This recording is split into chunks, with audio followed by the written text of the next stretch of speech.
ألون الدنيا بأجمل بسمة وأكون للخير العميم مثالا. Assalamualaikum warahmatullahi wabarakatuh. Waalaikumsalam warahmatullahi wabarakatuh. Nama saya Ismail. Nama saya Ismail dari Cangkringan. Kebetulan kami alhamdulillah bergerak di swalayan. Di pajak itu untuk pendapatan swalayan 1% per bulan. Jadi kalau keuntungannya 100 juta, berarti 1 juta wajib ke pajak. Ya.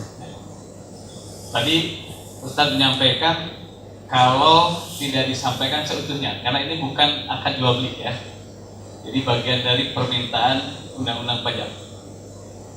Apakah harus disampaikan apa adanya? Jadi berarti kita bayar 1% dari keuntungan 1 juta, atau boleh bayar 600.000? Seperti itu. Kalau Anda bayar 600.000 nggak dikomplain, bayar saja 600.000. Cuman dikasih ini pajak SAMI, deh selesai. Diam saja sudah, nggak usah dikomentari. Kok pihak pajak diam, senang, alhamdulillah. Jangan, wah sebenarnya seharusnya saya itu 1 juta loh, tak kasih 600, mau nggak? Ini nggak perlu yang kayak gini. Dan kita juga tidak boleh membuat laporan palsu, karena laporan palsu itu menceritakan yang tidak sesuai realita. Di laporan tetap harus real, karena namanya laporan. Ya. Meskipun boleh tidak melaporkan sebagian dan melaporkan sebagian, bisa dibedakan? Ya? Jadi bingung. Bingung? Karena kita laporkan setiap tahun ya. Kita laporkan omset sekian, Ya. berarti ketahuan keuntungan sekian, Betul. aturan 1%. Jadi kalau kita sampaikan begini ke orang pajak, Bapak boleh cek ke swalayan kami berapa omset per bulan kami, itu ketahuan di database komputer. Ya. Jadi betul ke rumah, oh bisa juga ya.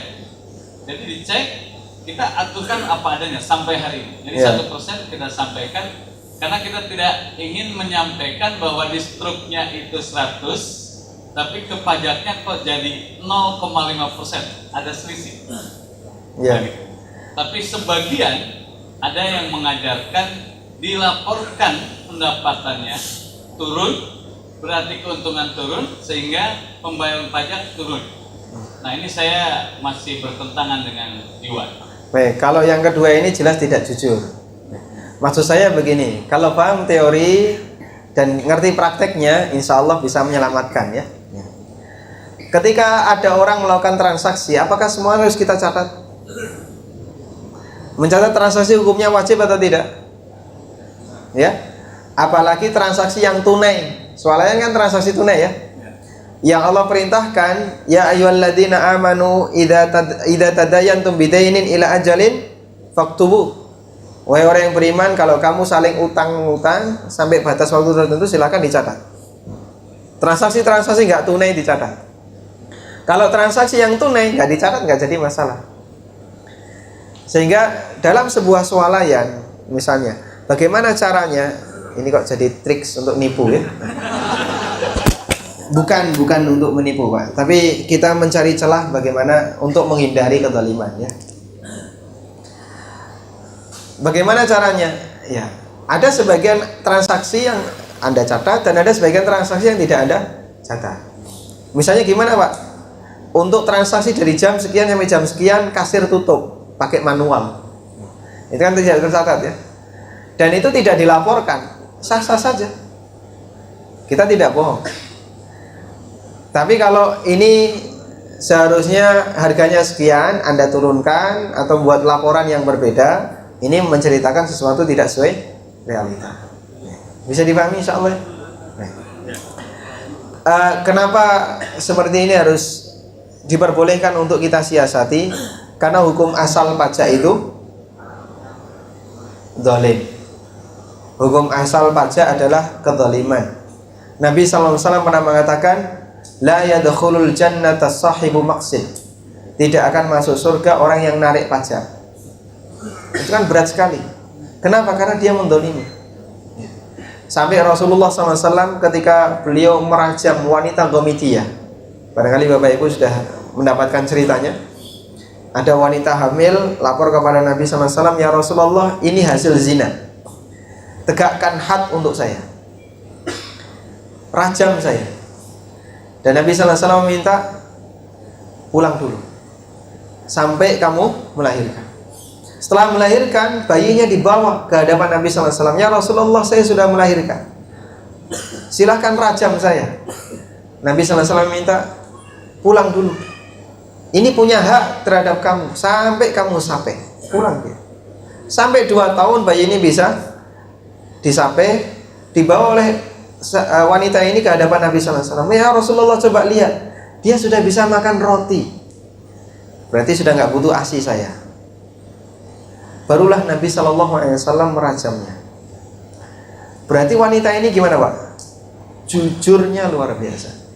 Sampai 3 kali datang hanya untuk minta dirajam. Padahal mudah sekali bagi orang ini, karena dibiarkan oleh Nabi SAW, dia nggak dipenjara, pulang dulu. Mudah sekali bagi wanita ini, begitu pulang ngilang. Bisa nggak? Sangat bisa. Tinggal dia pindah kampung, selesai. Dan Nabi SAW tidak mengejar. Tapi dia kembali lagi. Dan kita bisa bayangkan ketika dia dalam kondisi dirajam melihat anaknya. Berarti beban moral, beban mentalnya lebih hebat. Sampai wanita ini meninggal, kemudian disolati oleh Rasulullah SAW. Ketika Nabi SAW mensolati jenazahnya, Umar bin Khattab kan protes. Ya Rasulullah, a'alaiha tusalli? Wanita seperti ini Anda solati, dia kan pezina. Apa kata Rasulullah SAW? Laqad tabat taubatan. Sungguh wanita ini telah melakukan satu tobat. Lau kusima ala ahli mukusin la kusima. Andaikan tobatnya itu dipecah kecil-kecil, dibagikan kepada seluruh umatku yang menarik pajak, itu diampuni semuanya. Berarti apa? Dosanya penarik pajak itu sangat besar. Hah? Oh, insya Allah di sini nggak ada. Kalau ada menjelang resign.